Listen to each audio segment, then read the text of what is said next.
Bismillahirrahmanirrahim. Assalamualaikum warahmatullahi wabarakatuh. Saya ada persoalan kepada Menteri Pelancongan ataupun KSU ataupun Ketua Pengarah Pelancongan Malaysia. Ni, ada video nyatakan ada orang serve arak dalam majlis rasmi. Dan bila kita cek balik, rupanya majlis ni adalah gala di mana yang dianjurkan oleh Tourism Malaysia yang dinamakan Global Travel Meet, yang mana penganjur utamanya adalah ni, Tourism Malaysia. Maksudnya kerajaan Malaysia menggunakan duit rakyat Malaysia.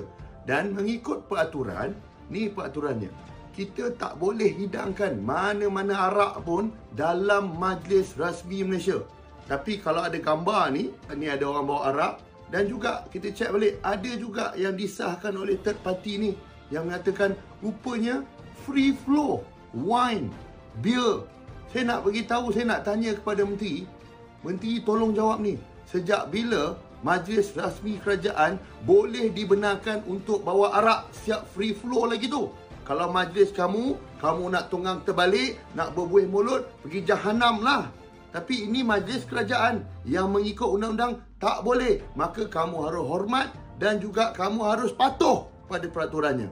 Dan saya minta jugalah, saya minta kepada PMX dan seluruh barisan kabinet ni, PMX lah terutamanya, kesian PMX, dah selesaikan isu rakyat kita yang ditahan di Israel ni dengan baik dah. PMX, dan menjawab satu lagi isu, PMX saya minta lah, dan saya gesa PMX, kalau tak ada jawapan daripada Menteri dan jawapan tu tak puas hati, jawapan tu memang salah, memang ini satu kesalahan, maka kita minta untuk Menteri ini dibuang daripada kabinet.